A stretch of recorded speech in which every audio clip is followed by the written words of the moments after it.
a dragon, wanna retire, man, I'm too hot. Tere õhtust, daamid ja härrad. Alustame muidugi suurte õnnesoovidega Audile, sellepärast et 30 aastat on möödas sellest hetkest, kui esimesed Audid Eestis maha müüdi. Nii et teeme ühe aplausi soojenduseks.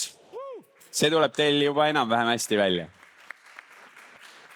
Täna meil siin, nagu mainiti, on ka mõni esineja plaanis lisaks meile kolmele. Aga me räägime täna teile elektriteemadel, sellepärast et Audil on nii mõnigi elektriauto valikus, aga me ei keskendu niivõrd nendele autodele, sellepärast et see, kes ei ole veel Audi elektriautoga sõitnud, siis pange siin kuskil juba nimi kirja ja olgu selleks siis Q8 e-tron, e-tron GT või Q4 e-tron. Ma soovitan väga soojalt, et saage see kogemus endale, et elektriautoga sõitmine, Audi elektriautoga sõitmine, see on midagi muud. Aga minu vestluspartnerid Ermo Kontson, elektritakso tegevjuht ja Rene Tammist Utilitas Wind tegevjuht. Ehk et millest me teile rääkima hakkame, on pigem see, et kas elektriauto on täna mõistlik, kust tuleb elekter, milline see elekter Eestis on. Nii et härrased, ma kõigepealt küsin Ermo sinu käest. Mitu aastat on elektritakso Eestis tegutsenud? Alates 2012. See on siis 11 või? 11 aastat. 11,5 nüüd siis. Kui sa need esimesed masinad võtsid või seda ideed kuskil välja pakkusid, et tegelikult taksondus võiks minna elektri peale. Tol hetkel elektriautod olid niivõrd lapsekingades, et peeti sind natukene hulluks ka või? Ja ei, loomulikult. Enamus mõtles kohe selle Aimai või peale, selle pisikese Mitsubishi peale, et kellegi ei tulnud nagu, kõik pidasid seda absoluutselt võimatuks. Kui palju sõidab üks takso keskmiselt päevas? Meie juhid teevad umbes 12-tunniseid vahetused, keskmine vahetus on 200 kilomeetrit. Mis põhimõtteliselt ei ole ju mingisugune peavalu isegi nendele vanematele elektriautodele. No vanemad sõitsid natuke vähe küll, nendel talvine läbisõit võis langeda sinna 100 kanti. Aga isegi siis on mingid pausid on vahel, laadid on vaja, laed pausi ajal ja tegeliku tööd ei takista see laadimine. Rene, inimestel on kangastunud pildid Ida-Virumaal olevatest tossavatest korstendest. Kas Eesti elektri tootmine on endiselt niivõrd räpane? Ja Eesti elektri tootmine täna ikkagi 70% ulatuses tuleb fossiilsetest allikatest, aga jõudsalt me oleme oma taastuvate osakaalu kasvatanud. Täna see on siis 30% ja eelmisel nädalalgi tegelikult Utilitas avas oma tuulepargi Eestis, Saade vallas, üle 10 aasta esimene kaasaegne tuulepark, 39 megavatti küll, aga katab siis 40 000 majapidamise elektritarbimise ära. Nii et me liigume sinna suunas, võiksime liikuda kiiremini. Kindlasti saame rääkida, mis siis on need pidurid, miks me veel kiiremini ei liigu, aga nii palju, kui see meist sõltub, siis kindlasti me paneks tempot juurde. Millist energiat on Eestis võimalik kätte saata lisaks siis sellele nii-öelda tossavale? Sinu, ütleme, vastutusalas on need tuulepargid. Äike, on see Eestis tarbitav? Kui rääkida sellest, millest täna taastuvatest allikatest elektrit toetakse, siis 2/3 suurusjärgus on siis biomassist, hakkepuidust, ehk siis nendest jaamadest, mis kütavad nii linnasid, aga siis samas toodavad ka elektrienergiat. Ja siis 1/3 on suuresti tuulest ja siis sinna lisaks on tulnud ka jõudsalt päikeseparke juurde, aga nad moodustavad ikkagi veel väikese osa. Et suurim potentsiaal kahtlemata Eestis on tuulel ja tulevikus ka kõik erinevad energiaprognoosid, stsenaariumid, arengukavad näevad ette, et valdav osa siis tuleviku taastuvenergiast tuleb just tuulest. Aga päikest meil on samuti päris hästi, sest hoolimata sellest, et me asume nii põhjas laiuskraadil, kus me parasjagu asume, siis meil on toodangut varakevadest hilissügiseni. Jah, talvel küll siis, kui meil on väga seda elektrienergiat vaja, siis päikest ei ole, aga siis me saame kasutada tuuleenergiat. Ermo, kui roheline on see elekter, mis teil praegu taksopargis akudesse jookseb? No see, mis meie kontori poole pealt laeme, tuleb suvisel ajal peaaegu päevasel ajal kõik päiksest õhtu ja hommiku ka. Et meil omal on 33 kilovatti päikseenergiapaneele ja hoonekatusel on veel 50. Meie oma vool läheb meie vanadesse Leafi akudesse. See on tegelikult üks küsimus. Ja. Minu käest on ka päris palju päritud tegelikult seda, et mis saab siis elektriautost, kui ta saab otsa ja ta on meeletu häda ja viletsus kogu keskkonnale. Teie olete tegelikult oma vanade autodega selle ära lahendanud. Ja me tegime esimestel aastatel selle lahendi, et me otsustasime, et me sõidame nende autodega edasi, hoolimata, et akud olid väsinud. Esimesed akud läksid nad meie jaoks natuke nõrgaks, kuskil seal 270 000 kilomeetri juures läbisõidult siis. Ja me vahetasime nad uute vastu välja ja kasutasime vanu akusid siis elektri salvestamiseks. Sinna külge sai ehitatud päikseelektrijaam ja see jaam siiamaani töötab ja siiamaani meie päiksejaamast üldse võrku midagi ei lähegi, kõik läheb meie autodesse. Kõigepealt salvestub ta vanades Leafi akudes, Nissan Leafi akudes siis, ja sealt läheb siis praegustesse autodesse. Kui sa panid need esimesed autod sõitma, kui suur see elektritaksopark, nii-öelda ütleme, esimene laine oli? Ma päris alustasin ainult ühega, aga mingi poole aastaga saime 5 peale. Aasta 2015 oli 50 autot juba, nii et nüüd me oleme kahjuks pidanud tagasi tõmbama vähe. Aga milline oli see, et kui ütleme, see oli suhteliselt, ma tean endalgi tutvusringkonnas, oli selliseid inimesi, kes tellisid elektritakso selle pärast, et nad ei olnud elektriautoga sõitnud. Kuidas klient selle vastu võttis? Ei, hästi palju oli algul seda klienti, kes tuli ikkagi ainult selle pärast, et tahtis autost midagi teada, et taksojuhid olid üsna väsinud nendest küsimustest, et kui kaugele sõita saab ja kuidas kiirendab. No seda, kuidas kiirendab, seda saab alati näidata.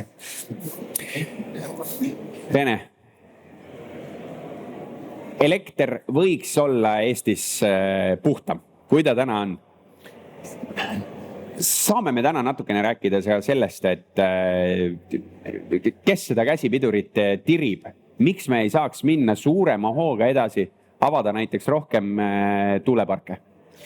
Ja, et meie saada tuulepargi ehitus võttis aega 1 aasta, aga planeering 14 aastat.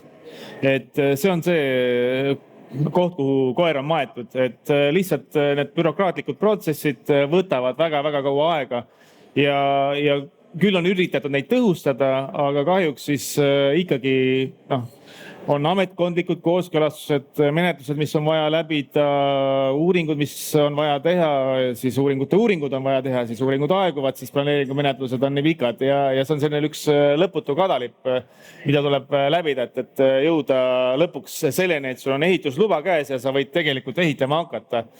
Et see on kindlasti koht, kus saaks paremini toimetada riik ja asju kiiremini teha. Ma võin ka näiteks tuua Läti ja Leedu, kus me ka toimetame, kus Lätis siis me oleme suurimad tuuleenergia tootjad, Baltikumis oleme suuruselt teised. Ja seal eelmisel aastal, kui algas sõda Ukrainas, venelased kallale tungisid Ukrainale, siis juhtus see, et riik võttis ennast väga-väga kokku. Kiirelt viidi läbi erinevad seadusandlikud muudatused, lahendati ära võrguprobleemid ja nüüd tegelikult seal läheb ikkagi asi väga kiiresti, et aasta 2 sul on ehitusload käes, nullist siis ehituslubadeni. Et selles mõttes seal on ikkagi asjad vähe teistmoodi korraldatud.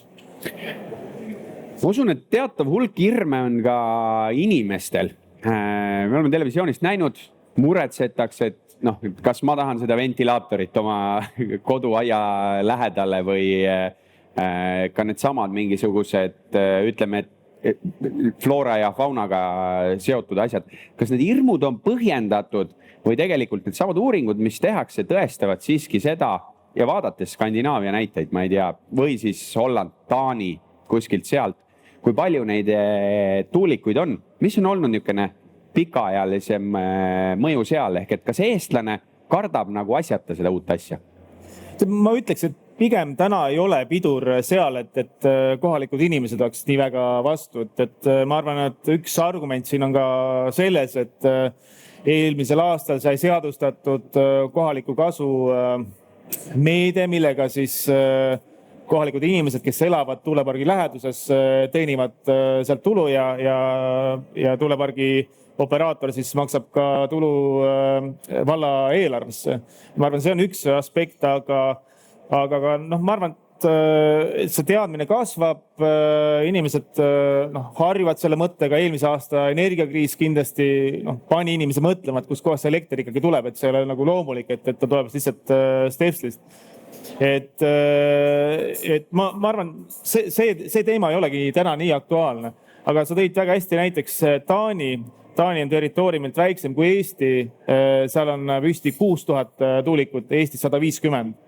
Seal on neid väga palju merre ehitatud. Jaa, et seal hästi palju toodavad majapidamised endale siis elektrit, seal on väiketuulikuid palju ja inimesed on tegelikult aastakümnete jooksul selle kõigega harjunud. Aga ma usun, et see seisab ka meil ees. Elektrit on vaja toota, elektrit on vaja toota rohelisemalt ja tuuleenergia on see potentsiaal, mida me saame kasutada. Ermo, kui siit mõni saalis viib ja mõtleb täna uue auto ostmisele, kas täna on õige aeg, kas täna on üldse sinu nägemuses muu alternatiiv kui elektriauto? No ma olen selles mõttes natuke ekstreemne, et minu arust ei ole teist alternatiivi juba aastast 2012. Aga täna on see valik läinud ikka täiesti suurepäraseks, et väga-väga häid autosid on. Kuule, kas sa olid ka kõige esimene eestlane, kes sõitis elektriautoga Tallinnast Tartusse? Võimalik, jah. See tuli teha väga aeglaselt, sellepärast, et see auto poleks muidu kohale jõudnud. Aga täna ju selliseid probleeme elektriautod ei ole. Ei ole, täna on neid laadijaid ka nii palju, et isegi kui sul pikema otsa peal, kui sa tahad minna nii pikale otsale, kus sul ei jätku, siis sa tahad seal minna kuskil sööma või tahad väikse pausi teha, suitsumeetavat suitsu teha. Neid laadijaid on nii palju, et sa teed selle 15 minutit laadimise, võtad seal, ma ei tea, burgeri ja sõidad edasi, et see nagu absoluutselt ei takista. Vastupidi, tegelikult on elektriauto omamisega see seis, et sa ei pea käima bensukas bensu võtmas, sest sul on auto alati täis, sest sa oled ta kodus täis laadinud. Ja autod on lihtsalt nii kordades paremad kui bensiiniautod. Ehk tegelikkuses see üks võlusõna ongi kodus laadimine. See on ju kõige soodsam, see on kõige mõistlikum. Mis peab inimesel, milline peab olema majapidamine, et saaks elektriautot mõistuspäraselt laadida? No põhimõtteliselt, kui on maja ees mingi koht olemas, siis ongi olemas, et jah, korterelamutes on mõnel pool see keeruline, aga kui eramaja on, siis üldiselt seal mingit takistust ju ei ole, sellepärast et tavalisest laadimisvõimsusest, mida sa öösel oma autole anda saad, see on igal pool olemas, et autot saab laadida absoluutselt igal pool. Kas auto ostmise puhul on mõni selline oluline asi, millele tähelepanu pöörata? Just selle, ma mõtlen, laadimise seisukohast, et seda on nii palju erinevat viisi võimalik teha. Sa võid ju selle auto panna kõige tavalisemasse Stepslisse, kus ta laeb muidugi mingi, ma ei tea, 2 või alla sellise kilovati võimsusega. Siis sul on võimalik seal 1 vaas 7,4, 11, 22 kilovatti. Mis oleks nagu mõistlik, millele inimene tähelepanu peaks pöörama, kui ta mõtleb, et nii ma tahan elektriautot osta? No see sõltub natuke sellest, et kuidas seda autot kasutatakse. Kui sa sõidad igapäevaselt väga palju, et sõidad igapäevaselt 200-300 kilomeetrit, no siis on tõenäoliselt mõistlik, et sul on 3-faasiline laadimine auto peal, et seda katta. Need on tavaliselt 11 kilovatti, vaevad 16 amprit. Aga kui su auto kasutus on nii, nagu enamus inimesi kasutab, kes sõidab päevas keskelt läbi alla 100 kilomeetri, no siis ei ole absoluutselt vahet, sa võid kasutada seda kõige madalamat võimsust, seal ei ole vahet. Rene, millised on sinu kogemused elektriautodega? Palju sa ise sõitnud oled? Tead, meil on korporatiivpoliitika tulenevalt meie siis ESG ja süsiniku neutraalsuse eesmärkidest aastaks 2030, et me läheme üle elektriautodele, valdavalt siis enamus autopargist on juba üle läinud. Ja mina jõuan sinna kohe, et sõltub siin headest inimestest audis, millal ma sinna jõuan. Aga muidu on kogemused head, et olen kasutanud ise meie korporatiivsõidukiparki ja hea meelega sõidan. Mille peale peaks inimene oma kodumajapidamises mõtlema, just tuua see sama näide, et sa ütlesid, taanlastel on ka väiksed nii-öelda, kuidas sa ütlesid, mikrotuulikud või koduhoovides, et kas täna oleks mõistlik nii-öelda tavalisele, kuidas sa nimetasid, seinast stepslist tulevale elektrile midagi oma koju lisada, kas midagi sellist näiteks nagu Ermol elektritaksos on, et midagi kuhugi salvestada, kas koju majapidamisse paneeli panna või siis kas ja kui keeruline oleks ka koju majapidamisse nii-öelda väikest tuulikut panna? Ja paneelid, mis on üldse mõistlik? Paneelide panek kindlasti on mõistlik, isegi siis nende volatiilsete hindade korral, et praegu tundub küll, et mis nüüd muret on, elektrihinnad on nii palju alla tulnud võrreldes eelmise aastaga, aga kui nüüd vaadata näiteks ka neid hindasid, mida me ise oma päikseparkides oleme sellel aastal teeninud, siis ikkagi elektrihinnad on kõrged. Ja oma tarbeks kindlasti soovitan ka siis päikesepaneele paigaldada. Akud on nagu eraldi küsimus, et täna akud on ikkagi päris kallid.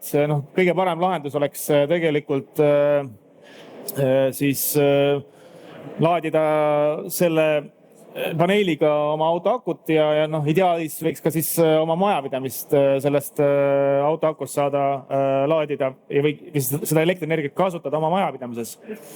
Nüüd väiketuulikud,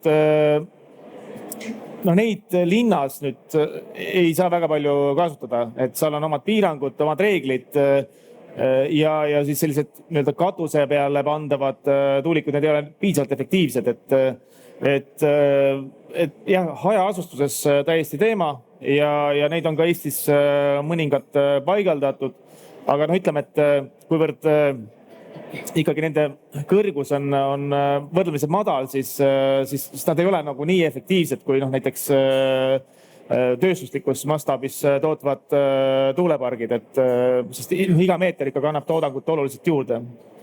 Ehk et teinekord võibki olla niimoodi, et sa koduhoovis tunned justkui, et tuul ei puhu, aga tiivik võiks tuulepargis ringi käia, et üleval lihtsalt see õhu liikumine on niivõrd teine.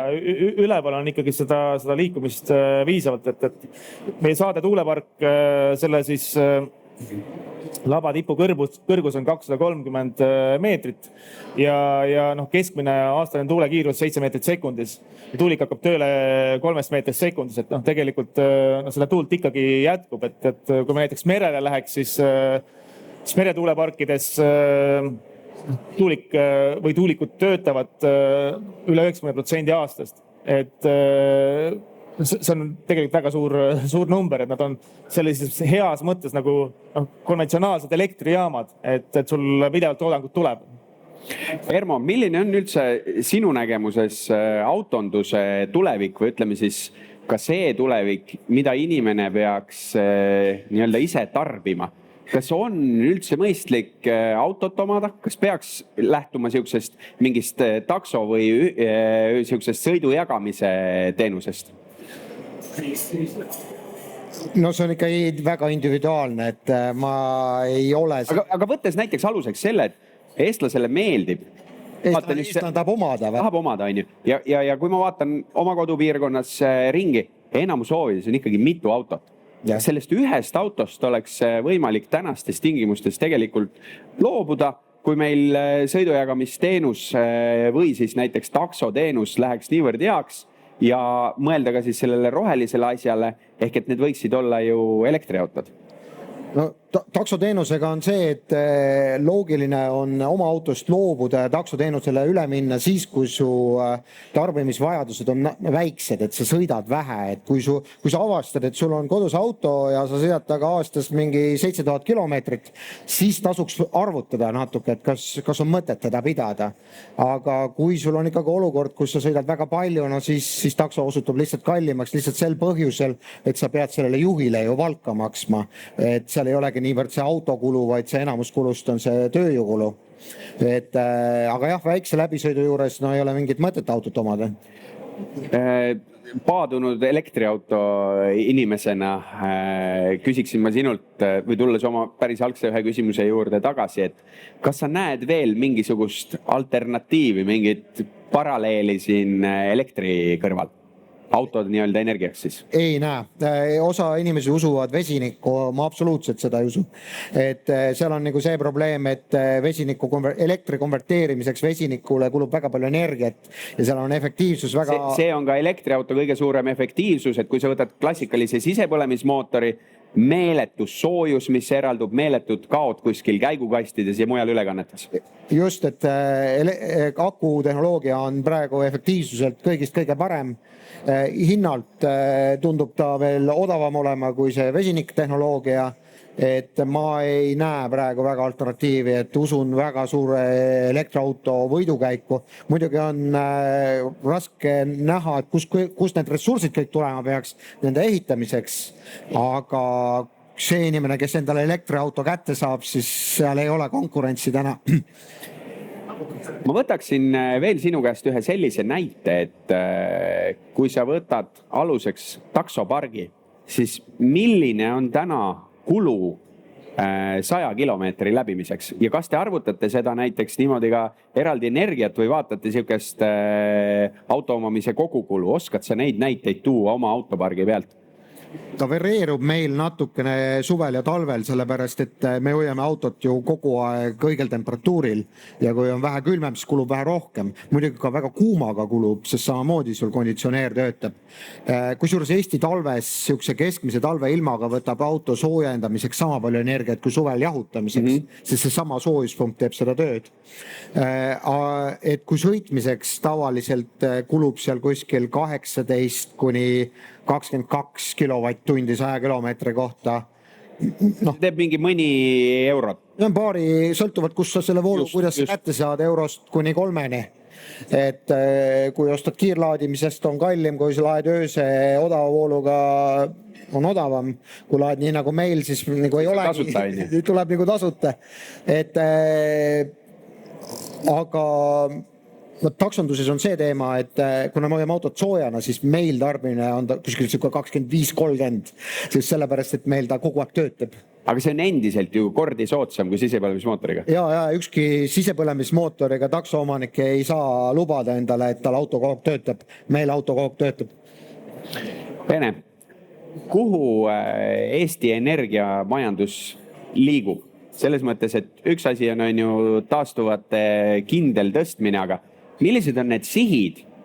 Kas sa tead ja oskad meile öelda, et kuhu riik on mõelnud, et kui täna on kolmandik, siis kus me oleksime näiteks aastaks 2030? Ja 2030 on riik sõnastanud sellise eesmärgi, et elektrivaldkonnas peame me katma sisemaiselt taastuvate allikatega kogu oma elektritarbimise. Et see ei tähenda, et igal tunnil, igal ajal peab see olema kaetud taastuvatest, aga summa summarum bilansilisest mõttes peaks olema siis see kaetud taastuvate allikatega. Nüüd soojuse transpordi valdkonnas selliseid sihte ei ole seatud, aga kuivõrd elekter siis tõstab ka ülejäänud majanduse ja ka siis soojuse transpordisektori taastuvate osakaalu, siis see peaks kaasa tooma selle, et suurusjärgus taastuvate osakaal, kui me võtame kogu energiamajanduse, kahekordistub aastaks 2030. Et täna on soojuses taastuvate osakaal kuskil 60 pluss natukene protsenti, transpordis 10 ümber. Ja summa summarum siis hetkel on taastuvate osakaal kuskil seal 37-8% kogu siis energiabilansist. Et mis juhtuma hakkab, siis on see, et kõigepealt siis taastuvate kasv elektri tootmises, see on siis valdavalt tuuleenergiast. Kindlasti tuleb salvestust juurde, et arendatakse nii hüdropump salvestust Paldiskis. Eesti Energia arendab siis salvestuslahendusi oma kaevandustes, aga kindlasti tuleb juurde ka akusid võrku, sellepärast et me liigume ära Vene energiasüsteemist Kesk-Euroopa süsteemi ja meil tekivad ka siis nii-öelda sagedusturud, sagedusteenused, selleks on vaja teistsuguseid lahendusi, kui me seni oleme kasutanud.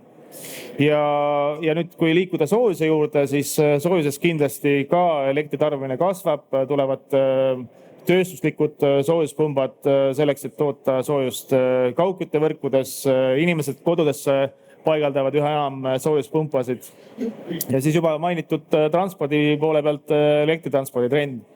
Et need kõik tegelikult kasvatavad elektrienergia tarbimist, mida me siis toodame loodetavasti 2030 taastuvatest allikatest. Ermo, kui elektritakso on niivõrd roheline, nagu te täna juba olete, te toodate endale elektrit, tarbite seda võimalikult palju oma autodest, te olete selle autopargi omamise kogukulu tegelikult viinud nii minimaalseks, kui võimalik on. Kas on mingeid kohti, kus saaks veel säästa? Kas üldse oskad millegi peale välja pakkuda? Kas näiteks rehvitehnoloogia võiks kuhugi areneda või midagi sellist? Ei, võib-olla kui sul tuleb hea mõte, siis ma kuulaks ära, et me kogu aeg otsime, et kust saaks veel säästa, sest taksoturg on praegu nii karmi konkurentsi all, et seal peab igast otsast kokku hoidma, muidu lihtsalt ei ole konkurentsis, sest taksoturu hinnad Eestis on nii ääretult odavad, et võrrelge, ma ei tea, Soomega või teil tuleb naer peale, mul tuleb nutt peale. et selles mõttes me oleme kõik oma peast välja pigistanud, mis me oleme välja mõelnud, mida teha, et olla soodsamad. Aga praegu oleme me üsna tugevas seisus, et edasi minna. Kuidas teil prognoosid on, et aastaks 2030 mitmes linnas, kui paljude autodega? Eesti suurim taksofirma, Lihtne. Kas sa oled ka sellise asja peale mõelnud, et kui ütleme selle sõiduauto tavamasina nii-öelda edasi liigutamiseks elekter hakkab juba muutuma natukene nagu normaalsuseks. Väike kaubik võiks olla ilmselt järgmine samm, kõlaks nagu loogiliselt, seda veel on vähe. Aga muu transpordi osas, ühistransport, rongid meil muidugi on elektrilised, aga ma ei tea, lennundus või midagi sellist, kas seda elektrit on võimalik nagu adapteerida ka mujale transpordisektoritesse? Ma arvan, et ta liigub lõpuks igale poole, et seal tulevad pidevalt uued tehnoloogiad peale, et areng on ülikiire akutehnoloogia vallas, et see, et energiatihedus sellest, et küsimus, et mitu kilovatti sa 1 kilogrammile saad salvestada, see kogu aeg kasvab väga suure kiirusega, et ma pean kõiki neid väga realistlikuks, et kõik tehakse ära. Rene, 3 soovitust inimesele, kuidas oma kodus energiat, sina muidugi energiamüüjana tahaks, et kõik tarbiks. Aga 3 soovitust, lihtsat asja, kuidas kodus energiatarbimist nii-öelda kokku hoida, natukene säästa. Ja ega meie ka soovitame tegelikult ennekõike, sest Utilitas on ju ennekõike tuntud kui kaugkütteettevõte, et meie ikkagi soovitame seda, et tuleb kodud ära soojustada ja sellest alustada. Ventilatsioon soojustagastusega, et see aitab kulusid kokku hoida ja siis leida sobilik küttelahendus, et kellele see on kaugkütte, linnalises keskkonnas väga mõistlik, hajaasustuses, eramajades, kus kaugkütte võimalust ei ole, siis leida see kõige optimaalsem, mis ei oleks siis fossiilsetel allikatel, näiteks siis kas siis soojuspump või soojuspump on see valdav tehnoloogia, mida täna kasutatakse. Sageli on seal juures ka siis mõni alternatiivne kütteallikas, mis on varasemast säilinud, näiteks ka siis ahjud. Ja täpselt nii olen ka mina oma kodus teinud, et soojustatud, soojustagastusega ventilatsioon, õhk, vesi, soojuspump ja siis päikesepaneelid ka. Ermo, 3 põhjust, miks osta elektriauto? kogukulu on odavam. Auto on kordades parem. Auto on kordades parem. nii lihtne ongi. Nii lihtne on. Tegelikult oleks võinud öelda, et auto on kordades parem, auto on kordades parem ja auto on kordades parem. nii et kui keegi soovib sõita kordades parema autoga, siis miks mitte, pöörduge mõne Audi esinduse poole ja ma ütlen veel kord, nii nagu selle vestluse alguses, kui te ei ole veel elektriautoga sõitnud, siis tõesti täna on see viimane aeg. Aitäh, Hermo, aitäh, Rene, meeldivat õhtu jätku kõigile.